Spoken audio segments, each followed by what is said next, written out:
Hello everyone. இன்றைக்கி ஜேஸ் கிச்சனில் mutton chops சுக்கா மாதிரி கொஞ்சம் டிஃப்ரெண்ட்டாக என்னோடய ஸ்டைலில் எப்படி பண்ணுறதுன்னு பார்க்கலாம் வாங்க. அதுக்கு நான் ஒரு 1/2 kg மட்டன் சாப்ஸு அது ஒரு 1/2 kg வாங்கியிருக்கேன். அது வந்து கட் பண்ணாமல் இந்த மாதிரி நீட்ட பீஸாகவே வாங்கிக்கலாம். இது நெஞ்செலும்பு கறின்னு நம்ம கேட்டு வாங்கிக்கலாம். இப்போ வேக வைக்கிறதுக்கு 2 ஸ்பூன் கர்டு, கொஞ்சமாக காரத்துக்கு ஏற்ற மாதிரி மிளகாத்தூள், அதுக்கப்புறம் கொஞ்சம் உப்பு போட்டு கொஞ்சமாக தண்ணி, நிறைய தண்ணி விட வேண்டாம், அந்த வேகிற அளவுக்கு தண்ணி மட்டும் ஊற்றி நம்ம வந்து வேக வச்சு எடுத்துக்கலாம். ப்ரெஷர் விட்டு ஒரு 20 நிமிஷம் போல் நான் ப்ரெஷர் விட்டு எடுத்துக்கிறேன். அதாவது ஒரு 3-4 விசில் விட்டு ஒரு 2 விசில் வந்து ஸ்லோவில் வச்சு எடுத்துக்கிறேன். ரொம்ப வேகாமல் பார்த்துக்காங்க, கறி வந்து கலண்டுறக்கூடாது அந்த எலும்புலேருந்து. அந்த மாதிரி பார்த்துட்டு இங்கே பாருங்கள் வெந்துருச்சு. நான் ஓப்பன் பண்ணி காட்டுறேன் பாருங்கள். தண்ணியும் பாருங்கள் எவ்வளோ கம்மியாக தான் இருக்குது. நிறைய தண்ணி விடக்கூடாது. இந்த மாதிரி ப்ரொப்போர்ஷனில் வேக விட்டு எடுத்துக்கோங்க. அதுக்கப்புறம் இதுக்கு வந்து நான் மசாலா ஆட்டுறேன். அதுக்கு வந்து ஒரு வெங்காயம் போல் எடுத்திருக்கேன், ஒரு தக்காளி, அப்புறம் வந்து காஷ்மீரி சில்லி பவுடர் இருந்தால் அதுவும் போட்டுக்கோங்க. வெறும் இது கலருக்காக தான், காரத்துக்கு இல்லை. ஒரு ஸ்பூன் போல் சோம்பு, அவ்வளோதாங்க. இதை வந்து நல்லா பேஸ்ட்டாக பண்ணிக்கலாம்.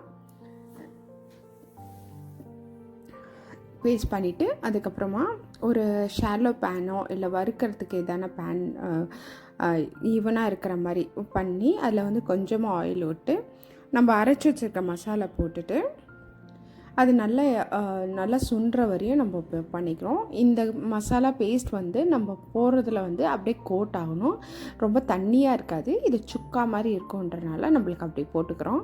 இங்கே பாருங்கள், இப்போ கொஞ்சம் இஞ்சி, ஒரு ஸ்பூன் போல் இஞ்சி பூண்டு பேஸ்ட்டும் போட்டு அதையும் நல்லா வதக்கிக்கிறேன். இப்போ பாருங்கள், இந்த கிரேவியில் நம்ம வேக வச்சு வச்சுருக்க அந்த மட்டன் சாப்ஸை வந்து இப்படி போட்டுட்டு அந்த தண்ணியும் அப்பப்போ ஆட் பண்ணிக்கோங்க. இது சுண்டி வர வர வர அந்த தண்ணி கொஞ்சமாக இருந்தது இல்லைங்களா, அதையும் இதுலேயே வந்து அப்பப்போ சுண்ட சுண்ட அதை ஆட் பண்ணுங்கள். ஒரே மட்டும் ஊற்றுனா ரொம்ப லேட் ஆகும் நம்மளுக்கு. அதனால் நான் வந்து அப்பப்போ கொஞ்சம் கொஞ்சமாக பாருங்கள், இந்த மாதிரி ஊற்றுறேன் பாருங்கள், அந்த மாதிரி ஊற்றி எடுத்துக்கலாம். இப்போ வந்து எல்லா பக்கமும் அந்த கிரேவி சேர்கிற மாதிரி நல்லா திருப்பி விட்டு ட்ரை ரோஸ்ட் ஆகிற வரையும் நான் பண்ணிக்கிறேன். இதை என்னோடய கறியில் வந்து கொழுப்பு வந்து கம்மியாக இருந்ததுனால ரொம்ப ட்ரையான மாதிரி இருந்தது. அதனால் இன்னும் கொஞ்சம் எண்ணெய் ஊற்றிக்கிட்டேன். லாஸ்ட்டாக கரம் மசாலா போட்டு கொத்தமல்லி இலை போட்டுட்டு நல்லா இது மாதிரி பண்ணி எடுத்துக்கணும். நல்ல ரோஸ்ட் ஆகணும், அப்போ தான் அது ரொம்ப டேஸ்ட்டாக இருக்கும். என் பிள்ளைங்களும் ரொம்ப விரும்பி சாப்பிட்டாங்க. இங்கே பாருங்கள் எவ்வளோ அந்த ரோஸ்ட் ஆகிருக்கிறது தெரியுது பாருங்கள். அந்த அளவுக்கு நம்ம வந்து பண்ணணும்.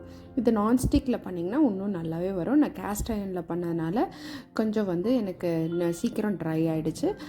நீங்கள் வந்து நான்ஸ்டிக்கில் பண்ணிங்கன்னா அந்த எண்ணெய் இன்னும் நல்லா சுழண்டு வரும். பாருங்கள், சூப்பரான மட்டன் சுக்கா ரெடி ஆகிடுச்சு.